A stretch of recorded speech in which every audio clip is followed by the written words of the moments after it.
to grow and a great flavor addition to your kitchen. This week's Tuesday tip will give you the information to decide if a few herbs should be started in your garden. Hi, I'm Carol and I am here today with John. We are University of Missouri Extension Master Gardeners of Greater Kansas City. Herbs require very little care. You can always start small with 1 or 2 herbs that you regularly use. After you've mastered growing your favorites, you can begin to experiment with new herbs. Some herbs are perennials, which mean they will return every year. Common culinary perennials are sage, rosemary, and thyme. Biennial herbs live for 2 years. Parsley and caraway are very common culinary herbs with seeds harvesting in the 2nd year. Annual herbs live for only 1 year. The most common culinary herb are basil, cilantro, and dill. Most all herbs can be easily grown from seed. You can start them late in the winter or directly seed them in the soil once it warms in the spring. Lavender and parsley are a couple of exceptions and do best when they are grown from starter plants. Anise, cilantro, dill, and fennel don't transplant well because of their long taproots, so you should directly seed these herbs right where you want them to grow. Herb flavors are actually better when grown in soil that is not highly fertilized. As the herbs grow, regular harvesting of the leaves encourages leaf growth and delays bolting or flowering. Once the herb flowers, the flavor declines. Now John is going to plant for you and give you a few more tips and ideas on growing your herbs.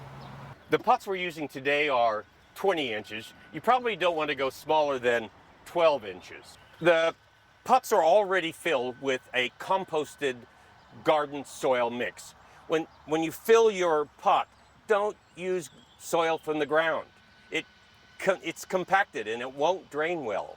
I'm planting cilantro seeds now. They're pretty big, about 1/4 of an inch or a fingertip deep. Some herb seeds are tiny. You can just part the soil and put the seeds in and just barely cover.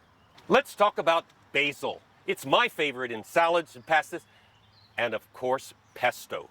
Varieties have lots of different flavors, ranging from spicy Thai basil to tangy lemon, and of course, sweet Genovese Italian basil.